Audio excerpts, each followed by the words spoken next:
지난주에는 우리가 추수감사절 맞아서 하늘에서 내린 만나의 실체라는 제목으로 요한복음 6장의 말씀을 선포했었습니다. 한 주간도 우리의 위장의 양식이 아니라 심장의 새 만나를 채우며 하늘 양식으로 사셨는지요. 오늘은 계속해서 에스겔서 대하설교 이어가도록 하겠습니다.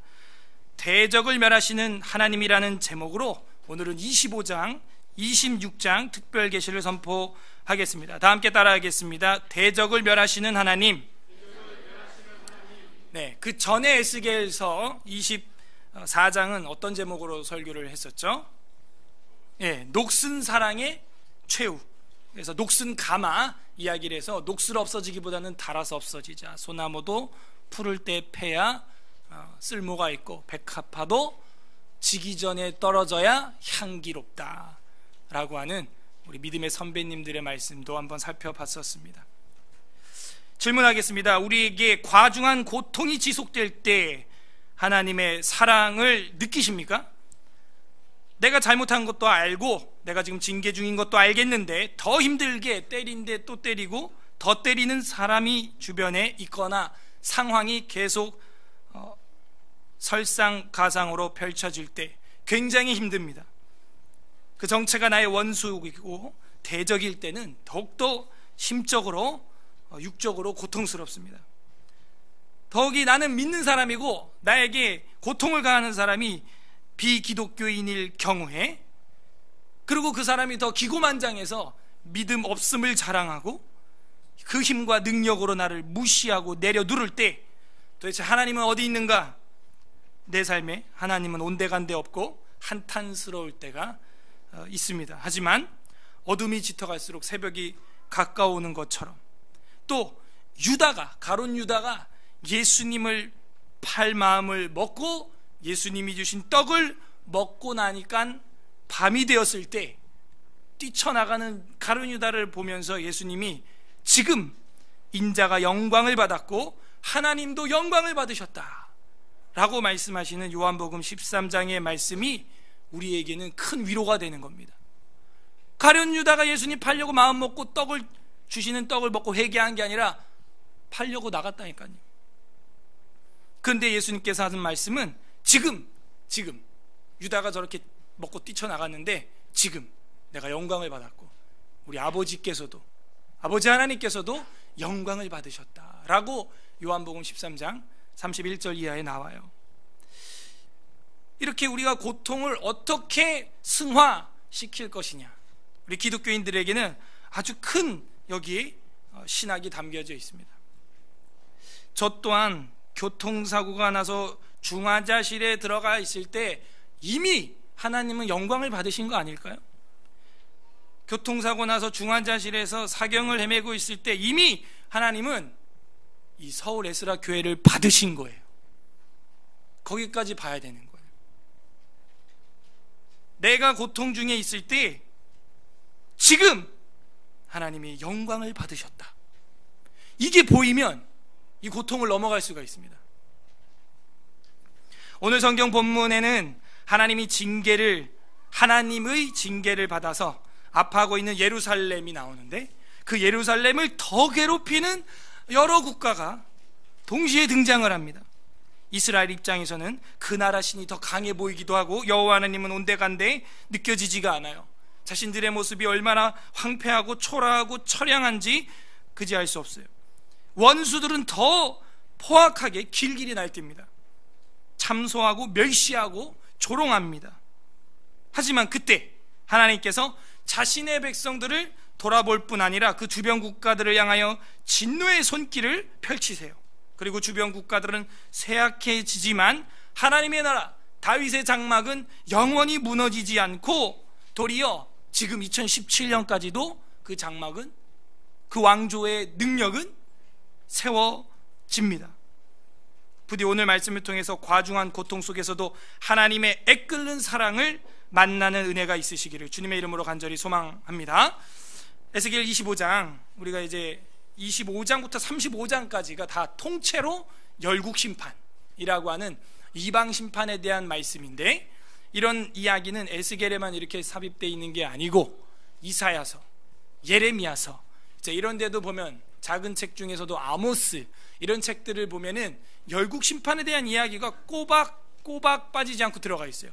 유다, 이스라엘, 예루살렘의 하나님께서 왜 주변 국가들에 대한 멸망, 종국사적인 심판에 대하여 쓰고 있을까요? 여기에 어떤 마음이 있을까요? 뭐 여러 가지 있겠지만 구약의 추계 관점으로 보면 그 주변 국가도 누구 거다? 하나님의 것이다. 하나님이 사랑하고 있다. 내 딸 바벨론이여, 내 딸 블레셋이여, 애굽이여, 다 열방을 사랑하고 있는 그 하나님 아버지의 마음을 느낄 수가 있는 거예요.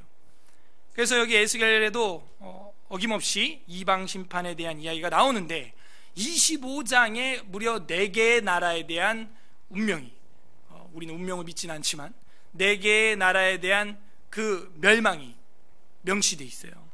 그 나라들을 우리가 살펴보겠습니다. 1절부터 7절까지 여러분도 한 단락으로 묶여 있을 거고 8절에 동그라미가 쳐져 있는 걸로 보아 새로운 단락이죠. 1절부터 7절까지가 암몬의 심판 예언이 나오고 있어요. 지금의 암만이라고도 하는 곳인데요.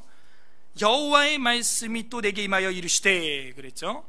역시 이것도 하나님의 말씀이지 무슨 에스겔이 화가 나서 소리친 게 아닙니다. 인간아, 2절, 인간아 네 얼굴을 암몬 족속에게로 돌리고 그들에게 예언해라. 자, 요 연장을 우리가 잘 시켜야 될 텐데 연결을 24장이 녹슨가마의 비유였거든요. 자, 24장까지가 뭐 하시는 하나님? 뭐 하시는 하나님? 흩으시는 하나님. 감사합니다. 그래서 이 흩어버렸단 말이에요. 끝장이 났어요. 다시 21장부터 소급해서 생각을 해봅시다. 21장은 뭐가 나왔어요? 바벨론의 칼. 하나님이 칼을 창 뺐어요. 그 다음에 22장에 내 죄를 네가 알렸다 해가지고 칼을 딱 들이밀었죠. 오올라 오올리바라고 하는 음란한 이 여인들, 내 마누라죠. 바람 필 거야 안 필 거야? 바람 핀 거 잘못했어 잘했어, 이런 장면. 그러고 나서 23장 딱 가니까는 어떻게 됐어요? 23장 가가지고 이 오올라 오올리바의 그 정체가 이제 드러나죠. 사마리아고 예루살렘이었다 이게. 그래갖고 그 두 여인을 자매인데 음란해가지고 하나님이 이제 심판을 하시겠다는 거예요. 그 다음에 24장에 가가지고 그 심판한 그 고기 덩어리를 다 막 불로 때우고 막, 그죠? 흐물흐물하도록, 뼈가 무르도록, 그리고 가마솥에 녹이 벗어지도록. 녹은 뭘 상징한다 그랬어요? 죄악. 그 죄악이 없어지도록 막 팔팔 끓게 막 시뻘겋게 녹을 이제 달구는 솥은 가마솥은 뭘 상징해요? 예루살렘. 그리고 영적으로 본다면 지옥이죠. 지옥. 진짜 이거야말로 지옥의 축소판이죠. 그래가지고 막 떼면서 하나님이 에스겔한테 너 내가 명하는 거 하나 지켜. 너 어떤 일을 당하든지 간에 애곡하거나 울거나 슬퍼하거나 그러지 마. 이랬는데 그렇게 에스겔이 설교를 백성 앞에서 하고 나니까 어떤 일이 터졌어요? 자기 아내가 죽었죠. 그래서 이 흐름이 지금 하나님이 에스겔 네가 인간이어서 내 마음을 모를 거야. 내 마음을 너가 느껴봐. 느끼라는 거야. 아내가 죽는 고통을 내가 지금 겪고 있어. 너가 인간이 돼서 이 마음을 알겠어? 겪어봐야 알지 네가? 우리 부모님들도 아이들한테 보통 이런 말 하죠. 야 너도 너 같은 애 낳아서 한번 길러봐라. 응? 너도 너 같은 애 낳아서 키워봐야 예미속을 알지 뭐 이런 얘기. 그러니까 우리 인간이요 당해보지 않으면 모르는 거예요. 그런 흐름이 가면서 24장 마지막 절에 뭐라 그랬어요? 27절 끝에 그들이 내가 여호와인 줄 알리라 하면서 24장이 끝났단 말이에요. 그래서 자기 백성에 대한 교육이 담겨져 있는 거죠. 그 다음에 눈을 들어서 딱 주변을 보니까 봐봐요. 칼을 뺐어요. 칼이 어떤 거라고요? 칼이 뭐라고요? 바벨론. 그래갖고 자기 아내를 팍 쳤어. 마치 에스겔의 아내가 죽듯이 탁 쳤단 말이에요. 그러고 나서 주변 국가를 돌아보니까 이게 뭘로 보이냐면 내 마누라하고 내 아내하고 바람핀 논팽이들이 딱 보이는 거지. 주변 국가. 첫 번째 국가가 누구라고요? 암몬. 그러면 칼 뽑은 날, 이날 이 남편한테 이 바람둥이들 이 남편한테 걸리면 그날 어떻게 될까요? 제삿날이야. 이날은 내 아내도 쳤는데 지금 누굴 못 치겠어요? 이판 사판이지. 그런 흐름, 감정의 흐름을 읽어야 됩니다. 근데 이거는 에스겔서 아니면은 어디서도 읽어볼 수 없는 하나님의 마음이에요. 이렇게 사랑에 아파하시고 고통하고 계시는 주님의 모습 우리가 생각하면서 다시 보겠습니다. 2절, 25장 2절, 인간아 내 얼굴을 암몬 족속에게 돌리고 그들에게 예언해라. 3절, 너는 암몬 족속에게 이르기를 너희는 주 여호와의 말씀을 들을지어다. 주 여호와께서 이같이 말씀하셨느니라. 뭐라고 말씀했는가? 내 성소가 더럽힘을 받을 때에 네가 그것에 관하여, 이스라엘 땅이 황폐할 때에 네가 그것에 관하여, 유다 족속이 사로잡힐 때에 네가 그들에 대하여 이르기를 아하, 뭐라고요? 좋다 하였도다. 때린데 또 때리는 거예요. 깐데 또 까데스. 때린데 또 때리고 찌른데 또 찌르고 불난집에 부채질하고 휘발유 붓는 거예요. 지금 세 가지였죠. 성소가 더럽힘을 받았을 때, 황폐했을 때, 사로잡혀 포로로 가는 걸 보면서 하하 잘됐다, 좋다 이랬다는 거예요. 이런 거 하나님이 다 보고 계십니다. 남 안 되는 거 좋아하는 거, 이거를 한마디로 줄이면 뭐라고 할까요? 남 안 되는 거 좋아하는 거, 이거를 한 단어로 딱 만들면 뭐가 좋을까요? 참 단어 찾기가 쉽지 않더라고요.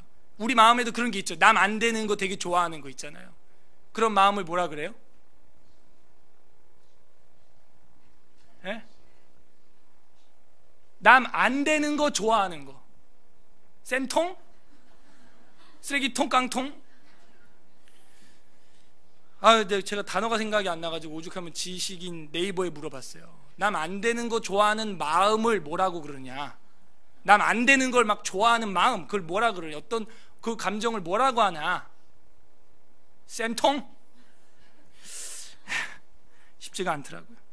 어쨌든 그냥 나름대로 이해하기 쉽게 그냥 저는 멸시하는 마음 아니냐, 멸시하는 거예요. 그게 잘됐다, 잘됐다, 잘 망했어. 그냥 암몬 족속의 이런 멸시하는 마음, 이것도 하나님 보고 계세요. 그러므로 4절에 내가 너를 동방사람, 이 동방사람이 누군지는 나중에 등장하는데 바벨론 군대입니다 이게. 그래서 그 칼로 치는 거예요. 아내를 쳤던 피가 아직 묻어 있는데 그 칼로 암몬도 잘라버려. 그냥 목을 베버려요. 그냥 그 피가 뒤엉키죠. 그래서 동방사람에게 기업으로 넘겨주리니 그들이 네 가운데 진을 치며 내 가운데 거처를 베풀며 내 열매를 먹으며 내 젖을 마실지라. 무슨 얘기냐? 암몬 족속에게 들어가서 진을 치고 그 가운데서 거처를 베풀고 거기서 열매를 먹고 거기서 젖을 먹는다는 거예요. 5절, 내가 라빠를 낙타의 우리로 만들며, 라빠가 뭔 줄 알아야죠. 라빠가 암몬의 수도예요. 라빠라고 하는 큰 성입니다.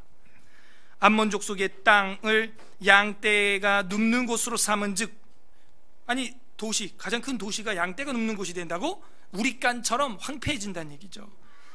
내가 여호와인 줄 너희가 알리라. 요 말이 원래 24장 끝에 유다 예루살렘을 향하여 쓰였던 교육 용법인데 이제 이방 나라한테도 똑같이 적용되는 거예요. 내가 이렇게 하는데 내가 여호와 하나님인 줄 너가 알 것이다. 모르니까 알게 해주겠다 이거죠.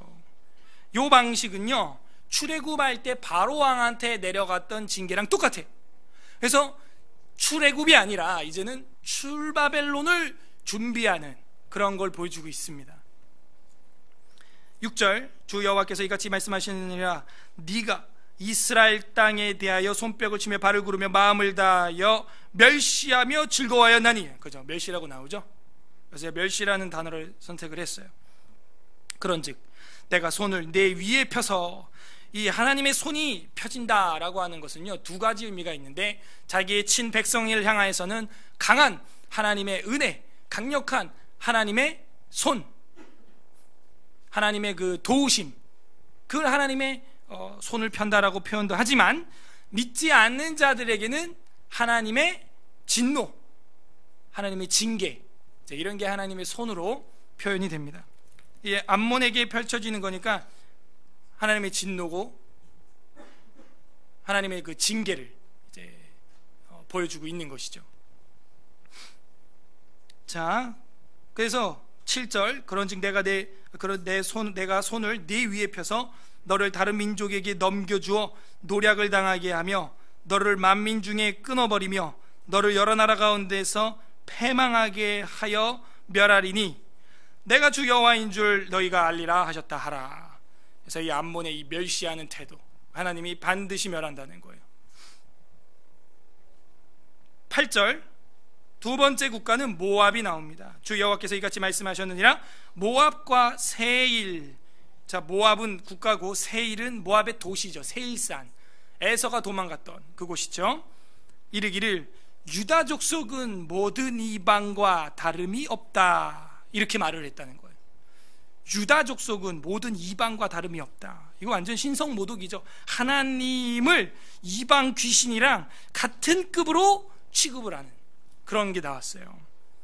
이런 감정은 뭐라고 할까요? 조롱하는 거. 조롱, 신성모독, 조롱. 모압은요 조롱하는 거예요. 우리를 보고 믿지 않는 사람이 이러는 거예요. 야, 하나님 안 믿는 내가 더 잘 되고 있네. 야, 너네 망하는 거 보니까 하나님 안 믿는 사람 망하는 거랑 똑같이 망하는구만 뭐. 이런 말을 하는 사람이 예나 지금이나 늘 있다는 겁니다. 유다 족속은 모든 이방과 다름이 없다, 조롱하는 거예요. 9절 그러므로 내가 모압의 한편 곧 그 나라 국경에 있는 영화로운 성읍들 벳여시못과 바알무온과 기랴다임을 열고 암몬 족속과 더불어 동방 사람이 누군지 뒤에 나옵니다. 바벨론이에요. 에게 넘겨주어 기업을 삼게 할 것입니다. 암몬 족속이 다시는 이방 가운데에 기억되지 아니하게 하려니와 내가 모압의 벌을 내리리니 내가 주 여호와인 줄 너희가 알리라. 모압, 너네도 교육이 돼야 돼.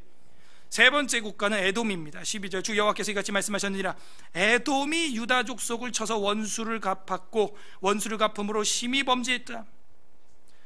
원수를 갚았다는 거예요. 에돔의 죄는 뭐냐 하면은 원수를 갚았는데 원수를 갚음이 어땠다? 심히 범죄했다는 거예요. 뭐 좀 세게 했나 보지 뭐. 그 정도가 아니에요. 아모스 1장 13절 한번 펼쳐보겠습니다. 아모스 1장 13절 전체 환기를 좀 틀어주세요. 네. 아모스 1장 13절 아니면 그 음식을 꺼주세요. 예배 시간에는 음식을 여러분 하지 않는 걸로 합시다. 우리 예배 시간에는 안 먹을지언정 밥을. 아모스 1장 13절 우리가 공부를 다 했죠. 아모스는 뒤로 가야 되네. 아모스 1장 13절 여기가 그 에돔의 죄에 대해서 나오는 거거든요. 우리 다 함께 에돔의 죄가 뭐였냐? 1장 13절에 나옵니다. 다 같이 읽어볼까요? 시작. 여호와께서 이와 같이 말씀하시되 암몬 자손의 서너 가지 죄로 말미암아 내가 그 벌을 돌이키지 아니하리니 이는 그들이 자기 지경을 넓히고자 하여 길르앗의 아이벤 여인의 배를 갈랐음이니라. 자, 우리가 첫 번째 공부했던 그 암몬 족속이 이런 죄를 저질렀다는 거예요. 그리고 에돔이 그 위에 나오거든요. 에돔도 11절에 다 같이 읽어보겠습니다. 시작. 여호와께서 이같이 말씀하시되 에돔의 서너 가지 죄로 말미암아 내가 그 벌을 돌이키지 아니하리니 이는 그가 칼로 그의 형제를 쫓아가며 긍휼을 버리며 항상 맹렬히 화를 내며 분을 끝없이 품었습니다. 그러니까 에돔이요 야곱의 형제 아닙니까? 이스라엘과 에서가 쌍둥이 아니에요. 그 쌍둥이 국가인데 따라가서 분을 끊임없이 품어가지고 칼로 쳐서 맹렬하게 화를 내었다. 형제 국가인데 말이죠. 돌아와서 에스겔에 보면은 바로 그 에돔의 죄가 뭐냐면은 원수를 갚았는데 너무 심히 갚았다는 거예요. 맹렬하게 칼을 따라가면서 사람을 쳤다는 거예요. 너무 끔찍하게. 그래서 이 에돔의 죄는 뭐냐? 무자비, 잔인함, 이렇게 정리를 할 수 있겠어요. 무자비했어요. 너무 잔인했어요. 13절 그러므로 주 여호와께서 이같이 말씀하셨느니라. 내가 내 손을 에돔 위에 펴서, 이거는 하나님의 보호하심의 손이에요, 징계의 손이에요? 보호하심이에요, 징계예요? 징계죠. 내 손을 에돔 위에 펴서 사람과 짐승을 그 가운데에서 끊어 대만에서부터 황폐하게 하리니 드단까지 칼에 엎드러지리라. 대만은 에돔의 도시죠. 드단도 마찬가지죠. 그래서 하나님의 손은 자기네 백성을 돕는 손이시지만 자기 백성을 괴롭히는 원수에게는 이렇게 심판의 손이 되는 걸 보여주고 있어요. 14절, 내가 내 백성 이스라엘의 손으로 내 원수를 에돔에게 갚으리니 그들이 내 진노와 분노를 따라 에돔에 행한즉 내가 원수를 갚음인 줄을 에돔이 알리라. 주 여호와의 말씀이니라. 자, 여기까지가 이제 에돔에 대한 경고 예언이었고, 그 다음 15절부터는 블레셋. 15절, 주 여호와께서 이같이 말씀하셨느니라. 블레셋 사람이 옛날부터 미워하여 멸시하는 마음으로 원수를 갚아 진멸하고자 하였다. 언제부터 미워했다? 옛날부터. 그 옛날은 언제겠어요? 다윗 때부터죠. 그래서 이 블레셋 사람들이 미워했어요.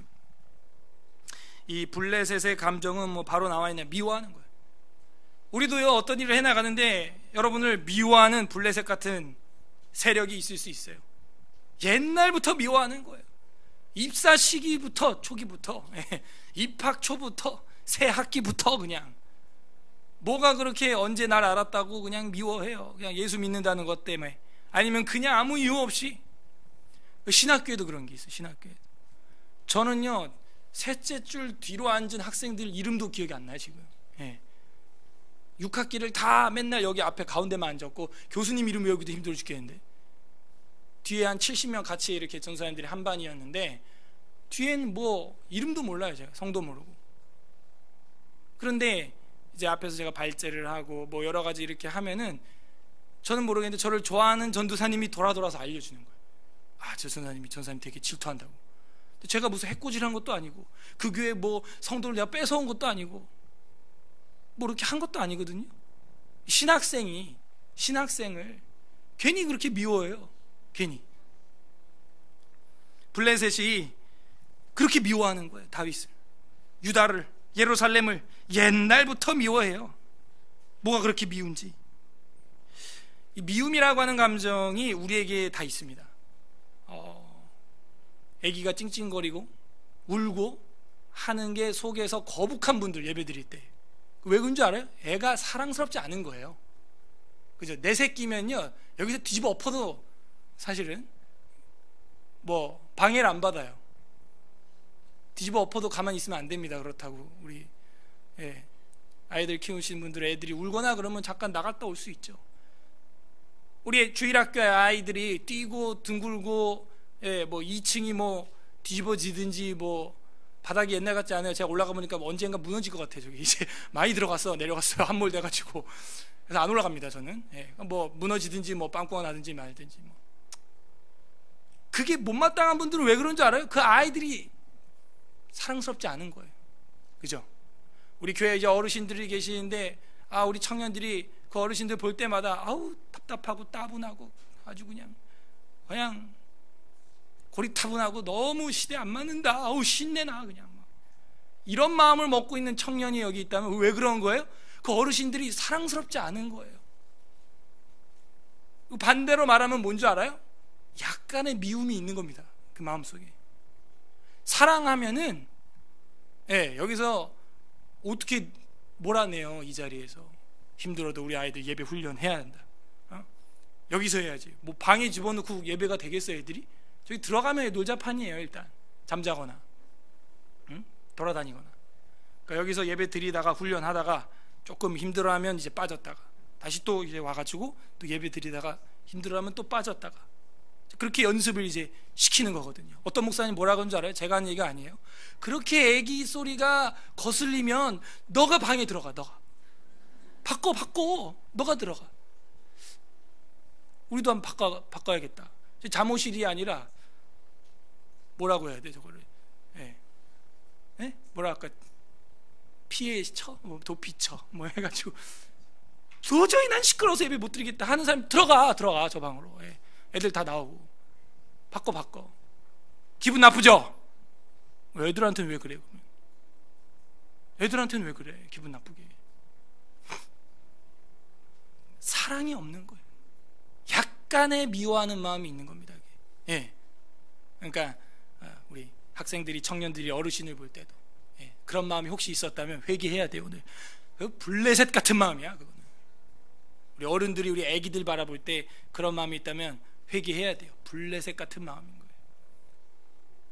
거예요. 우리 또 작년부 우리 또 신혼들이 우리 주일학교 학생들 뛰고 막 구르고 하는 거 보고 혹시 그런 마음이 있었다면 회개해야 돼요. 내 새끼라면 뛰든 구르든 뭐라 하겠어요, 솔직히 말하면. 그럴 때 저지하고 싶으면요, 간단해. 데리고 나가서 맛있는 거 사주면 돼요. 그걸 못하고 그거 꼴보기 싫어가지고 조용히 좀 하세요. 막 데리고 나가서 맛있는 거 하나 딱 사주면 끝나잖아. 집사고 장로고 권사고 그렇게 되면요, 지갑을 열어야 될 거예요. 지갑이 회심해야죠, 그죠? 가만히 있으면서 애들이 자기한테 인사 안 한다고. 짜장면 사줘봐, 인사 맨날 해. 그냥 와가지고. 사랑이 없는, 사랑이. 그런 꼰대 나는 그런 종교인들이 바리새인입니다. 바리새인. 그래서 우리가 사랑을 배웠으면 블레셋 사람이 옛날부터 미워하여 멸시하는 마음으로 원수를 갚아 진멸하고자 하였도다 하면서 블레셋 손가락질할 게 아니라 우리에게는 암몬과 에돔과 모압과 블레셋과 같은 감성을 갖고 있는 건 없는가 점검해야 돼요. 16절, 그러므로 주 여호와께서 이같이 말씀하셨느니라. 내가 블레셋 사람 위에 손을 펴서 그렛 사람을 끊으며 해변에 남은 자를 진멸하되. 이 그렛이 뭐냐?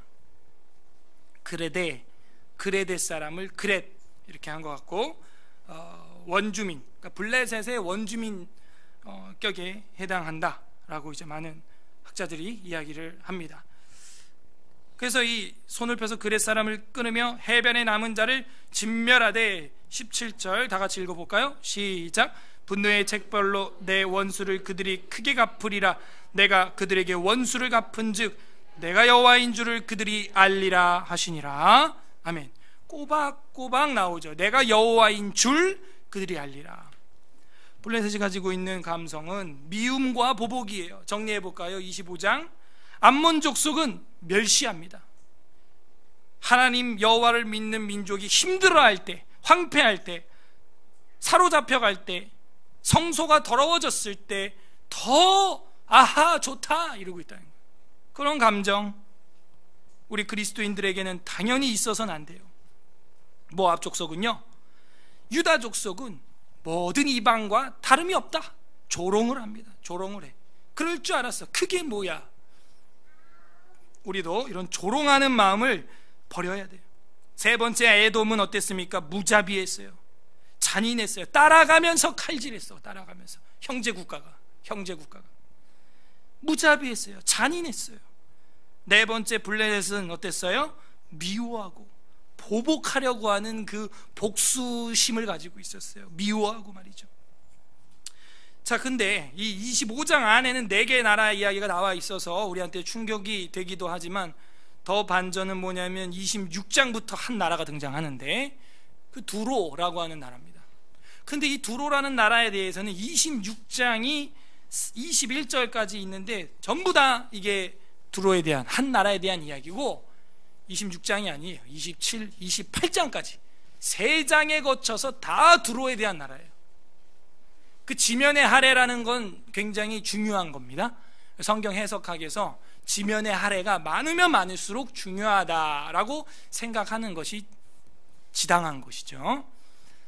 그러면은 25장 안에 4개 국가가 나왔었는데 26, 27, 28 3장에 거쳐서 한 나라를 다루고 있다는 것은 다른 4개의 국가보다도 이 두로라고 하는 국가가 국제 정세에서 그 당시 굉장히 압도적이었다는 것을 시사하고 있는 거죠. 자, 그래서 오늘 26장, 27, 28을 한 번에 보면 좋겠는데 그렇게 시간은 안 되고 26장만 한번 보도록 하겠습니다. 내용은 간단해요. 두로의 멸망 예언입니다.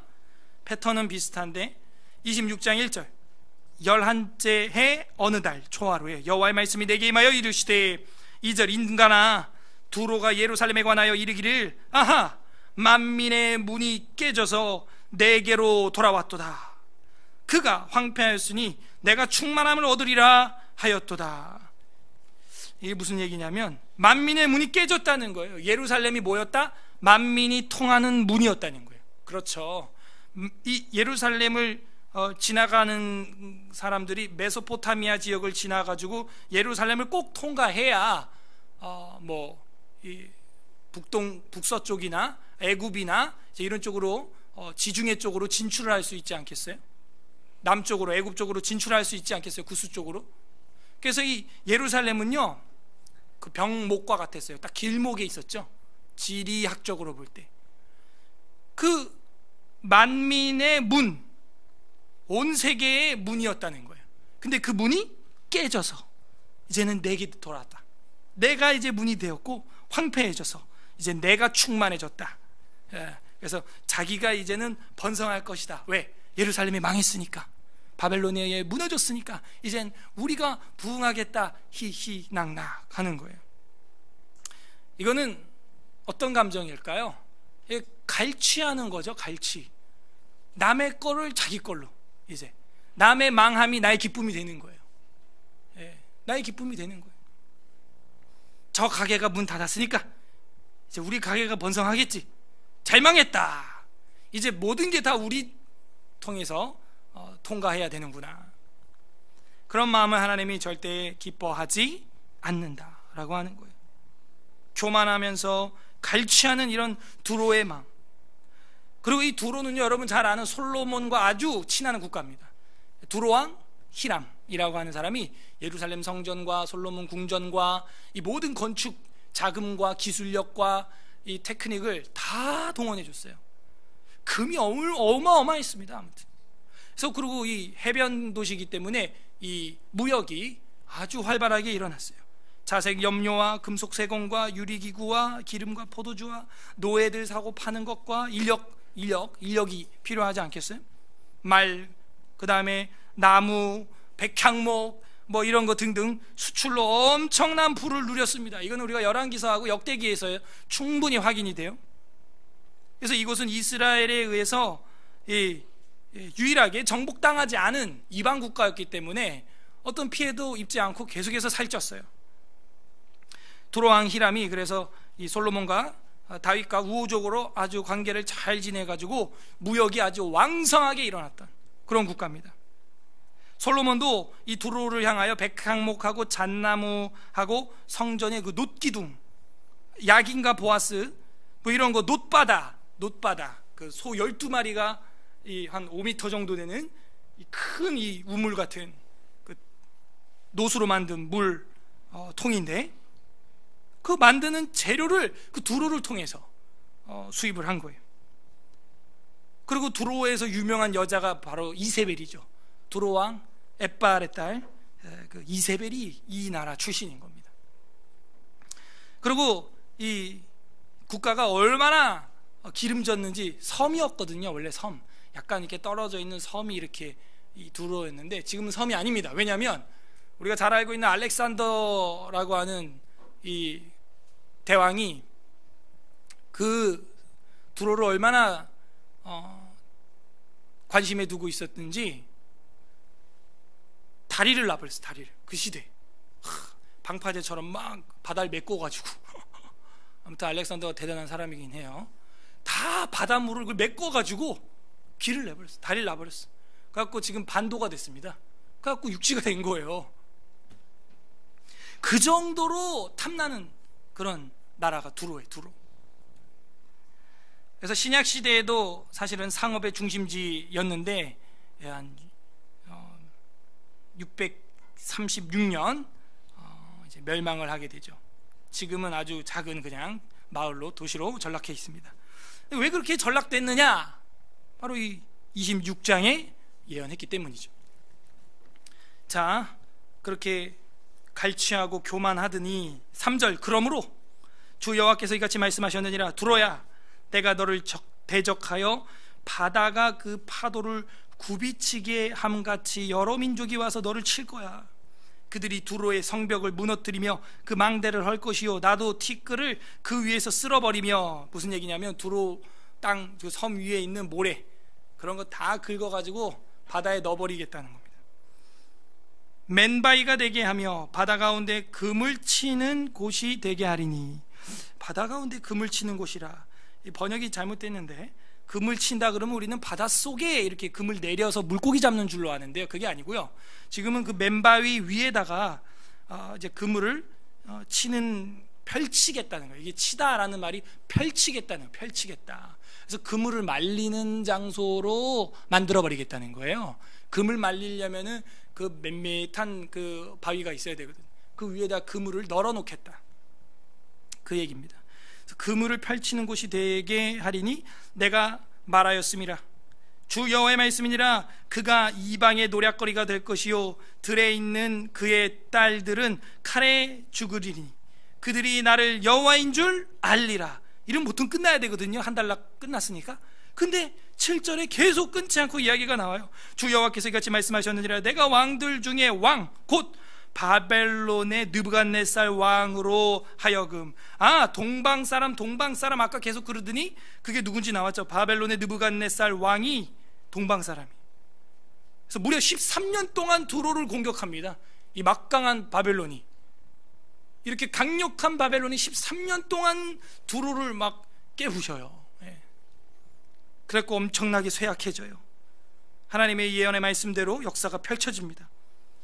바벨론의 느부갓네살 왕으로 하여금 북쪽에서 말과 병거와 기병과 군대와 백성의 큰 무리를 거느리고 와서 두로를 치게 할 때에 그가 들에 있는 너의 딸을 칼로 죽이고 너를 치려고 사다리를 세우며 토성을 쌓으며 방패를 갖출 것이며 공성태를 가지고 내 성을 치며 도끼로 망대를 찍을 것이며 말이 많음으로 그 티끌이 너를 가릴 것이며 사람이 무너진 성 구멍으로 들어가는 것 같이 그가 내 성문으로 들어갈 때에 그 기병과 수레와 병거의 소리로 말미암아 내 성곽이 진동할 것이며 그가 그 말굽으로 내 모든 거리를 밟을 것이며 칼로 내 백성을 죽일 것이며 내 견고한 석상을 땅에 엎드릴 것이며 내 재물을 빼앗을 것이며 내가 무역한 것, 그죠? 아주 무역의 도시, 아주 그 기름진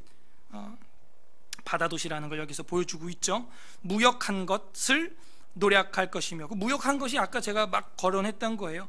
자생, 염료, 금색, 세공, 유리가구, 기름, 포도주, 노예, 말, 돌, 나무, 백향목, 잣나무 등등등.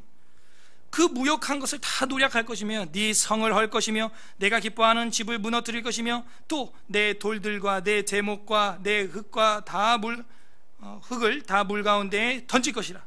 내가 네 노랫소리를 그치게 하며 얼마나 유흥이 심했는지 보여주죠. 내 수금소리를 다시 들리지 않게 하고 악기도 다 끊어버린다는 거예요.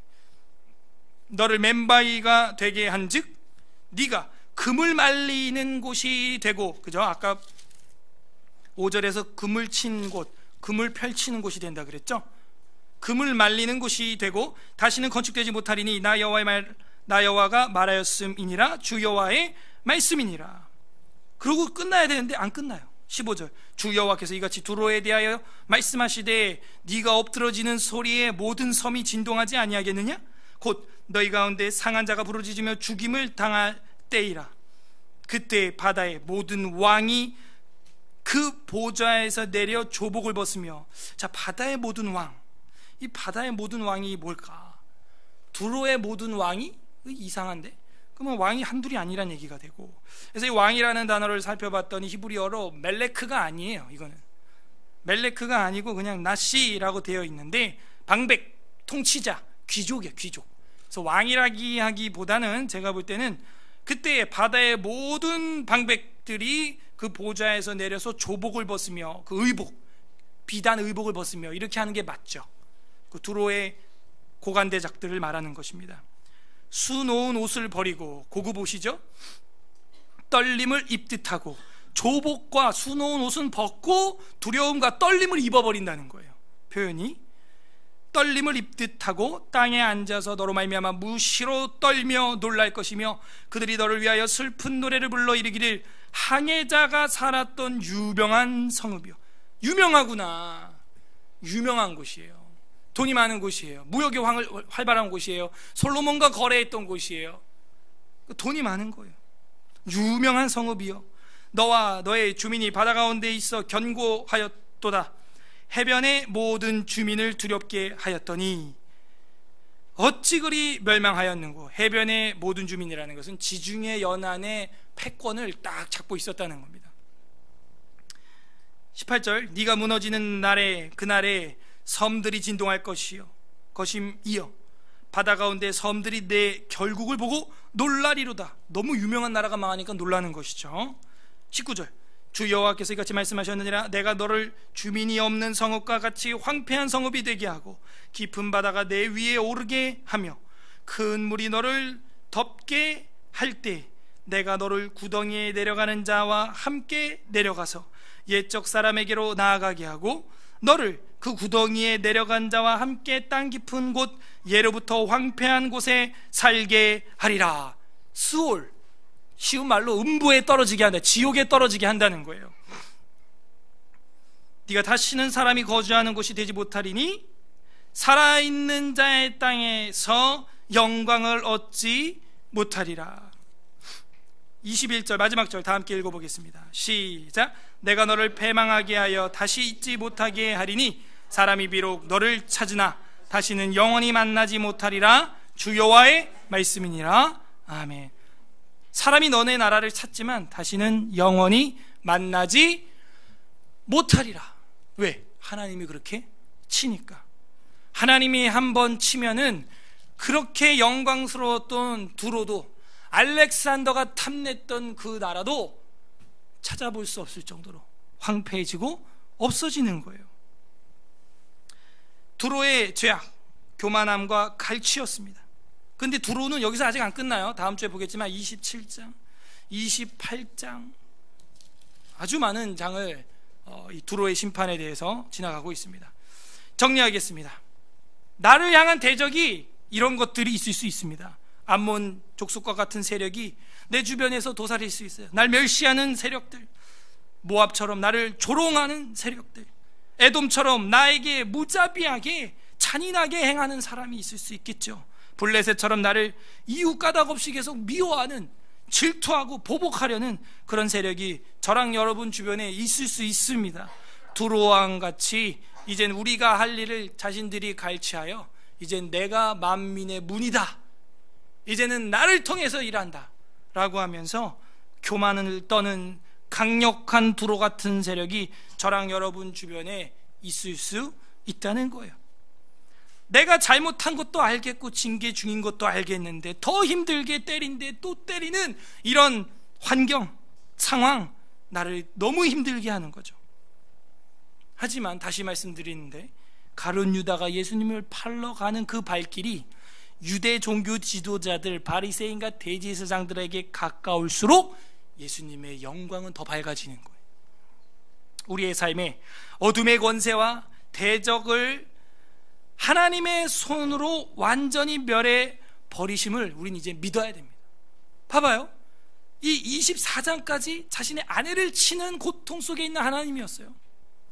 그리고 그 주변 국가들은 그 일에 쓰임당하는 칼이었고 몽둥이였어요. 나중에 결국 블레셋도 이제 부러지는데 칼, 그 몽둥이와 회초리들이 기고만장하면 하나님이 그것도 다 부러뜨린다는 거예요. 하나님이 완전히 멸해버린다는 거예요. 그러니까 우리가 과중한 고통을 받는 것을 아버지 하나님이 절대 기뻐하지 않는다는 겁니다. 지금 회초리 때리고 있는데 옆에서 훈수 두거나 더 강하게 내 자식에게, 딸 자식에게, 아들 자식에게 힘들게 하는 꼴을 누가, 어느 부모가 좋아하겠어요? 그것은 마치 우리 아담이 수백 년 후에 선악과의 징벌을 받아서 흙으로 돌아가는 것처럼 하나님의 진노가 빨리 시행되지 않는 것이 더디게 보일지라도 아담의 죽음이 아담에게는 더딘 거예요? 더딘 게 아닌 겁니다. 900년 이상 살았지만 아담에게는 더딘 게 아니에요. 그런 인내가 우리한테 필요하다는 거예요. 왜 이렇게 원수를 신원해 주시지 않느냐? 왜 내 주변에 모압과 암몬과 에돔과 블레셋과 두로와 같은 이 세력들, 이 사람들이 왜 정리되지 않느냐? 이 세력들, 상황들이 왜 정리되지 않느냐? 답답해할 수 있지만 아담의 죽음이 아담에게는 빨리 임한 것처럼 그들에게도 그 하나님의 심판이 속히 임할 것입니다. 속히 임할 거예요. 하나님의 진노가, 하나님의 용광로 같은 진노가 반드시 한 번 그 대적들한테 임한다는 사실, 이게 저랑 여러분의 믿음이에요. 그래야 이 고통과 환난과 시련을 절망으로 대응하는 게 아니라 소망할 수 있는 거예요. 소망. 관련 구절 보겠습니다. 디모데후서 4장 14절, 신약성경 디모데후서 4장 14절, 신약성경 디모데후서 4장 14절, 347, 신약성경 347 페이지, 디모데후서 4장 14절 15절, 우리 두 절 한 목소리로 읽어보겠습니다. 시작. 구리 세공업자 알렉산더가 내게 해를 많이 입혔음에 주께서 그 행한 대로 그에게 갚으시리니 너도 그를 주의하라.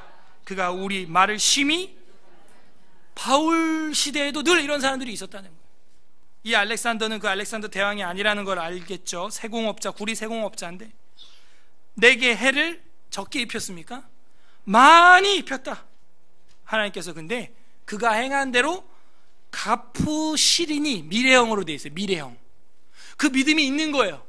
하나님이 반드시 한 번은 갚으신다. 한 번은. 종국사적으로 종말에 갚을지언정 한 번은 갚으신다. 너도 그를 주의해서 조심해라. 그가 우리 말을 심히 대적하는 자. 바울 시대에도 있었는데 하물며 우리겠어요. 베드로전서 5장 8절 보겠습니다. 뒤로 베드로전서 5장 8절부터 10절, 382 페이지, 382 페이지, 베드로전서 5장 8절에서 10절 3절입니다. 제가 한번 읽어볼 테니까 한번 눈으로 따라와 보시죠. 베드로전서 5장 8절에서 10절. 근신하라 깨어라. 너희 대적 마귀가 우는 사자같이 두루다니며 삼킬 자를 찾나니. 대적은 누구냐? 마귀라는 걸. 마귀. 너희는 믿음을 굳건하게 하여 그를 대적하라. 이는 세상에 있는 너희 형제들도 동일한 고난을 당하는 줄 알미라. 세상에 있는 그리스도인들이 동일한 고난을 당한대요. 10절. 모든 은혜의 하나님 곧 그리스도 안에서 너희를 부르사 자기의 영원한 영광에 들어가게 하시니가 잠깐 고난을 당한 너희를 친히 온전하게 하시며 굳건하게 하시며 강하게 하시며 털을 견고하게 하시리라. 대적을 멸하시는 하나님, 신약 성경에도 분명히 이렇게 나와 있어요. 분명히 나와 있어요. 우리 대적은 누굽니까? 결국에는요, 내 주변의 상황과 그 인간들이 아니고 그 인간들 뒤에 있는 그 영적 세계, 마귀예요. 우는 사자같이 두루 삼킬 자를 찾는 거예요. 그들이 하는 짓이 뭔지도 모른 채 우리를 공격하는 거기 때문에, 사실 우리가 한 단계 더 신앙이 성장한다면 그들을 불쌍히도 봐야 돼요. 사실은 나를 욕하고 나를 핍박하는 그 사람을 보면 불쌍히도 봐야 되는 거예요. 오죽 불쌍하면 저렇게 기독교인들을 핍박할까. 그 영혼을 볼 줄 알아야 되는 겁니다. 베드로후서 2장 19절에서 20절 관련 구절 보겠습니다. 베드로후서 2장 19절 20절 두 절, 다음 책이죠. 다 함께 한 목소리로 읽어 보겠습니다. 베드로후서 2장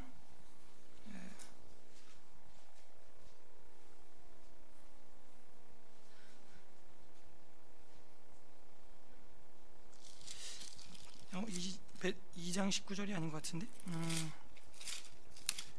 베드로 전서예요. 죄송해요. 아까 그 같은 책이네요. 베드로 전서 2장 19절 20절 두 절 우리 한 목소리로 읽어보겠습니다. 시작. 부당하게 고난을 받아도 하나님을 생각함으로 슬픔을 참으면 아름다우나 죄가 있어 매를 맞고 참으면 무슨 있으리요. 그러나 선을 행함으로 고난을 받고 참으면 이는 하나님 앞에 아름다우니라. 부당하게 고난을 받아도 하나님을 생각함으로 슬픔을 참으면 아름답다. 이 옛날 성경은 애매히 고난을 받아도 하나님을 생각함으로 그 슬픔을 참으면 아름답다는 거예요.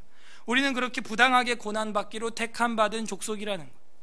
각오를 해야 돼요. 어떤 면에 있어서 저랑 여러분은 부당하게 대우받도록 선택받은 족속들이라는 거예요. 죄가 있어서 매를 맞으면 무슨 칭찬이 있겠냐. 죄가 없고 선을 행할 때 고난을 받고 참으면 아름다우니라. 그래서 유다 예루살렘이 바벨론 포로로 잡혀가고 그 주변에 강대국가 암몬 모압 에돔 블레셋 들어가 그렇게 참소하고 멸시하고 조롱하고 무자비하고 갈취할 때 그들 또한 이 그리스도적 신앙을 가지고 있었다는 거예요. 그들 눈앞에서 뛰쳐나가는 가룟 유다가 있었다는 거예요. 웨스트민스터 신앙고백서 제8장 중보자 그리스도를 보게 되면은 그러면 그 대적을 누가 멸하느냐라는 걸 정확히 명시하고 있어요. 외민 8장 8항에 보게 되면은 그리스도께서는 값을 치르고 구속하신 모든 사람에게 바로 그 구속을 확실하고도 효과 있게 적용하시고 전달해 주시며 그들을 위하여 대언하시고 말씀 안에서 그리고 말씀을 통해서 그들에게 구원의 비밀들을 계시하시고 그의 성령에 의하여 효과적으로 그들을 설복하며 믿고 순종케 하며, 이 다음이 중요해요. 그들의 심령을 그의 말씀과 성령으로 주관하시고 그들의 모든 원수들을 그의 전능하신 능력과 지혜로 물리치시되 그의 기이하고 측량할 수 없는 섭리에 가장 부합되는 방법으로 원수를 물리치신다는 것. 이게 중보자 그리스도께서 원수를 물리치신다라고 하는 항목이에요. 우리 삶에 그 모든 환난과 모든 원수적인 것들을 누가 멸하냐? 바로 예수 그리스도께서 입에 날선 검으로 멸하신다는 것. 또 우리가 개인적으로 할 수 있는 것은 16장 선행이라고 하는 파트가 있는데요, 거기 보면은 우리의 무기가 나옵니다. 2항 16장 2항에 보게 되면 하나님의 계명에 순종함으로써 이루어지는 선행은 참되고 살아있는 믿음이 열매들이요 증거이다.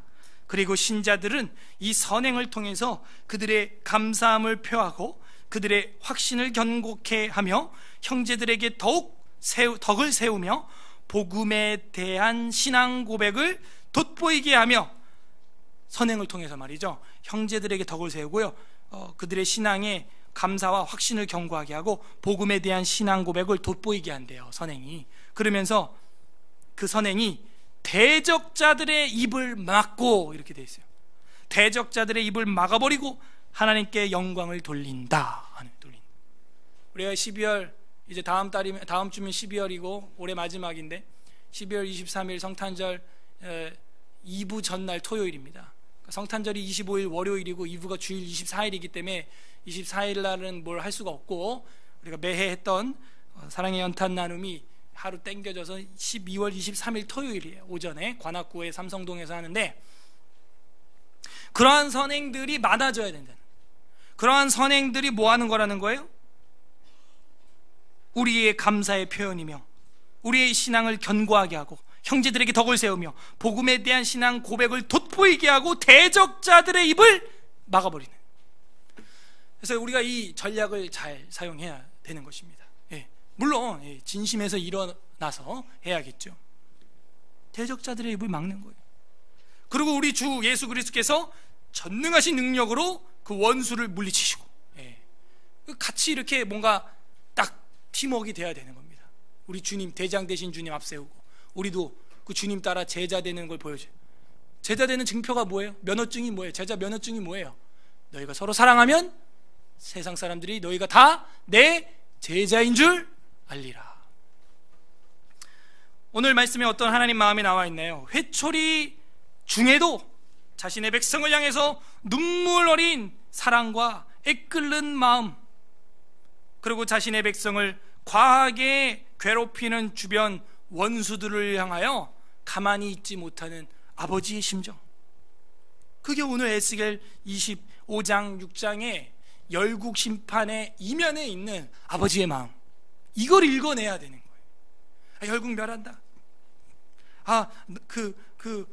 예루살렘이 놀아났던 바람 피웠던 그 논팽이들, 열국 국가들 그냥 다 모가지 잘리는 날이구나.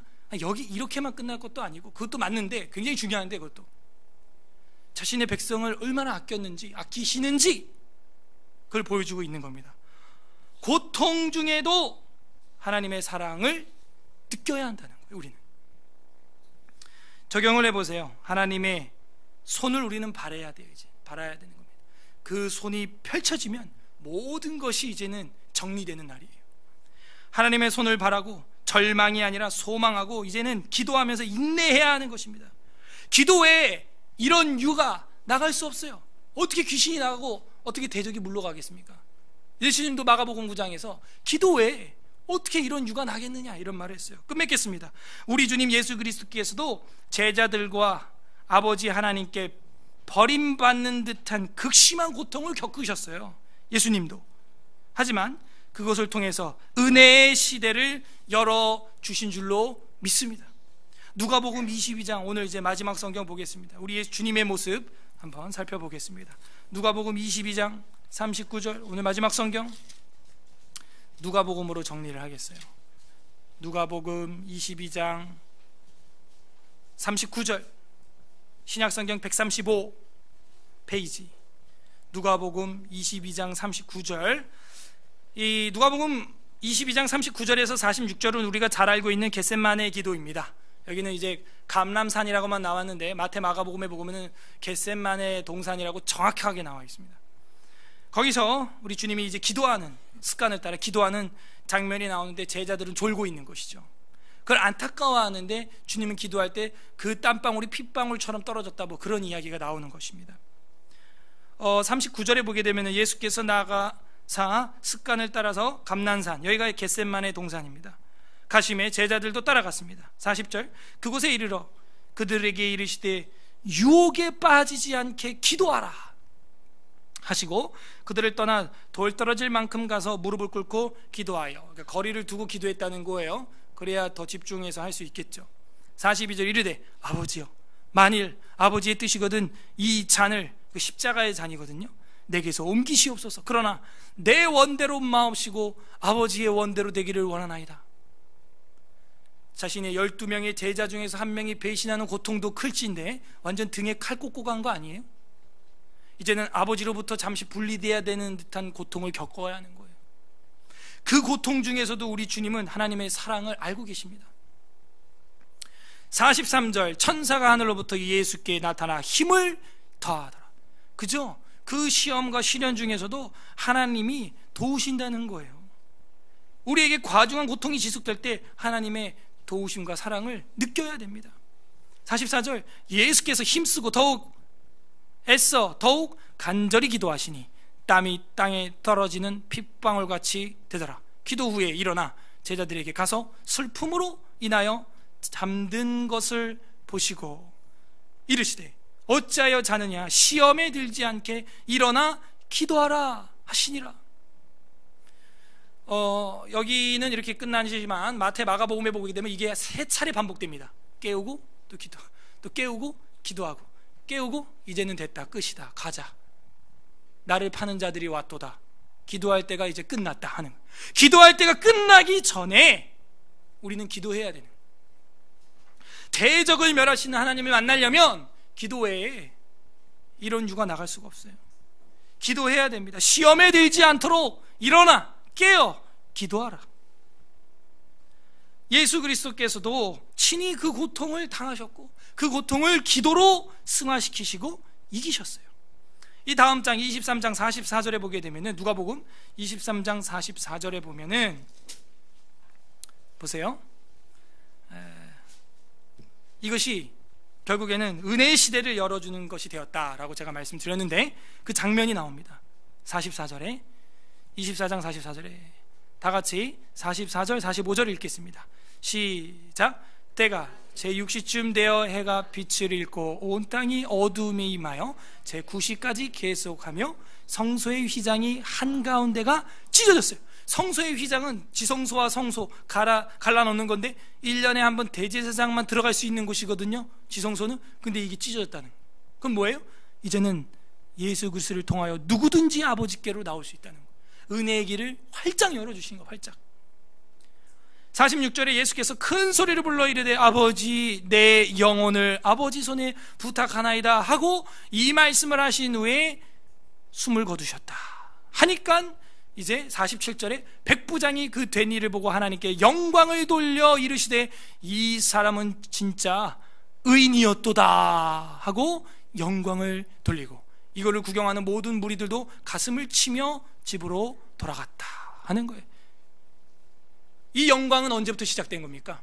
요한복음 13장에서 유다가 예수님에게 받은 성찬의 떡을 받아 먹고 나간 그 밤부터, 계속 제가 요한복음 얘기를 하니까 여러분 감이 안 올 수가 있는데 13장 31절, 요한복음 13장 31절에 이렇게 돼 있어요. 그가 나간 후에 예수께서 이르시되 지금 인자가 영광을 받았고 하나님도 인자로 말미암아 영광을 받으셨도다. 그때부터 시작된 거예요. 어디 영광이 보입니까? 여기에 지금 밤이에요. 전혀 영광이 안 보여요. 내 제자 12명 중에 한 놈이 날 팔아먹으려고 지금 나갔다고요. 성찬까지 받아먹고. 방금 뭐 한 줄 알아요? 13장 1절부터 발 씻어줬다고. 발. 가룟 유다도 발 씻어줬다고 예수님이 지금. 이야, 그러고 뛰쳐나가는 거 봐요. 우리 같으면 따라가서 등에 그냥 칼을 꽂아도 시원찮아 지금, 그죠? 발까지 씻겨주고 성찬까지 떼주는데 회개할 기회까지 주셨어요. 그래서 13장 1, 2절이 뭐라 그래요? 자기 사람들을 사랑하시되 끝까지 사랑하시니라. 그렇게 사랑했어요. 근데 팔러 나가요. 근데 예수님이 그거 보고 이럴 수 있냐 저놈이, 이런 게 아니라, 제자들 11명 앞에서 이럴 수 있냐 저놈이, 이런 게 아니라 지금이라고 말하는 거예요. 지금 인자가 영광을 받았다. 제가 이런 말을 했죠. 모두에 제가 중환자실에 들어갔을 때 이미 그때 있지도 않았던 이 서울 에스라 교회를 하나님이 받으신 줄 믿습니다. 이미 그 고통이 시작됐을 때, 미래에 뭐가 어떻게 될지 나는 모르지만 지금 지나고 보면 그런 거예요. 이미 주님은 영광을 받으신 거예요. 우리가 고통 중에 있을 때, 고난 중에 있을 때, 여러분 어떻게 이것이 영광이 될까? 기도해야 됩니다. 그리고 이게 영광이 되도록 우리가 신앙을 저버리지 않도록 깨어 기도해야 하는 것입니다. 그러면 대적을 멸하시는 하나님을 우리가 만나게 돼요. 아파하고 있는데, 힘든데, 나를 더 힘들게 하는 이 대적들이, 원수들이 있을 수 있습니다. 내가 하나님의 자녀가 맞다면 하나님의 손이 그들의 머리 위에 지금 펼쳐지고 있을 거예요. 부디 고통 속에 있다 할지라도 하나님의 사랑을 의심하지 않고 영광을 보는 서울 에스라교회 성도님들 되시기를 주님의 이름으로 간절히 소망합니다. 우리에게 과중한 고통이 지속될 때 하나님의 사랑을 느끼십니까? 우리 다 함께 말씀을 생각하면서 기도하겠습니다. 이 시간 기도할 때 첫째, 고통 중에라도, 중환자실에 들어가 있는 고통 같을지라도 하나님의 사랑을 의심하지 말았어야 했는데 의심하고 쉽게 원망했음, 하나님의 사랑을 믿지 못했음 용서하여 주시옵소서. 두 번째, 내 삶의 암몬과 모압과 에돔과 블레셋과 두로의 협공이 한꺼번에 있어도 절대로 절망하지 않게 하소서. 그 절망은 마귀가 원하는 것이에요. 우는 사자가 원하는 것입니다. 절망하지 않고 소망 되시는 하나님의 사랑을 의지하게 하여 주시옵소서. 세 번째로는 종말에 대적을 멸하시는 백보자 심판, 이 땅에서 우리 눈에 가시적으로 안 보인다면 마지막 그 종말에 백보자 심판에서 멸하실, 대적을 멸하실 하나님을 믿고 영광 돌리는 제가 되게 하여 주시옵소서. 왜 그렇게 회개하는 기도와 간구하는 기도 올려드리도록 하겠습니다. 말씀을 생각하면서 이 시간 기도하겠습니다. 기도합니다. 하나님 아버지, 저희들이 고통 중에 있을지라도, 환난 중에 있을지라도, 주를 원망하거나 주를 의심하거나 하나님을